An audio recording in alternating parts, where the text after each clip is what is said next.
On the day we were leaving, Woody's car was so crammed with boxes and luggage and kids we had just run out of room.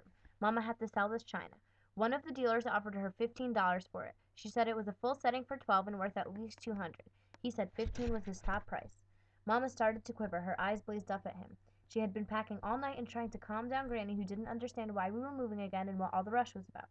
Mama's nerves were shot, and now Navy jeeps were patrolling the streets. She didn't say another word. She just glared at this man, all rage and frustration channeled at him through her eyes. He watched her for a moment and said he was sure he couldn't pay more than $17.50 for the china. She reached into the red velvet case, took out a dinner plate, and hurled it at the floor right in front of his feet. The man leaped back, shouting, "Hey, hey, don't do that. Those are valuable dishes." Mama took out another plate and hurled it at the floor, then another and another, never moving, never opening her mouth, just quivering and glaring at the retreating dealer, with tears streaming down her cheeks. He finally turned and scuttled out the door, heading for the next house. When he was gone, she stood there smashing cups and bowls and platters until the whole set lay scattered, blue and white fragments across the wooden floor. Mama, there's no room in Woody's car. You're gonna have to sell the china. Okay, honey, just go wait in the car. I'll give you 15 for that china. It was a full setting for 12 and worth at least 200. Well, I could give you... Well, 15 is my top price.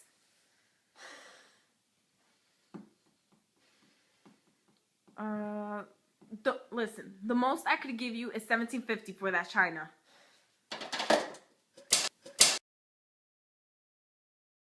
Hey, don't do that. Those are valuable dishes.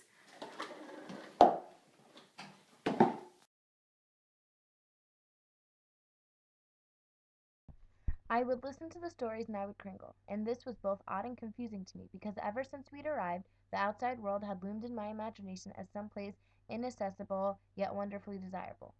I would recall our days in Ocean Park. I would flip through the Sears and Roebuck catalog, dreaming of the dresses and boots and coats that were out there, somewhere, at the other end of the highway beyond the gate. All the truly good things, it often seemed, the things we couldn't get, were outside, and had to be sent for or shipped in. In this sense, God and the Sears Roebuck catalog were pretty much one and the same in my young mind.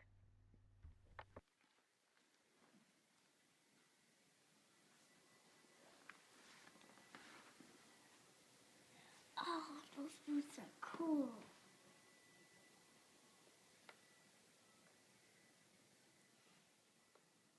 My friends had those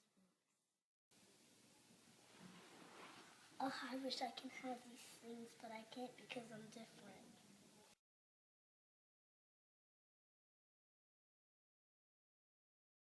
It says that you are charged with delivering oil to Japanese submarines off the coast of California.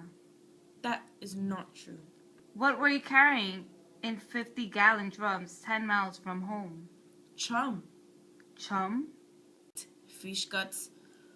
Ground up fish heads. You dump it overboard and it draws the mackerel. And you pull in your nets and they are full of fresh fish. Who took this photograph anyway? I haven't gone after mackerel in over a year. The Japanese are courageous fighters and they will fight well. But their leaders are stupid. I weep every night for my country. You say Japan is still your country? I was born there. I have relatives living there. In many ways, yes, it is still my country. I have been living in this country 9 years longer than you have. Do you realize that? I am prevented by law from becoming a citizen. I am prevented by law from owning land. I am now separated from my family without cause.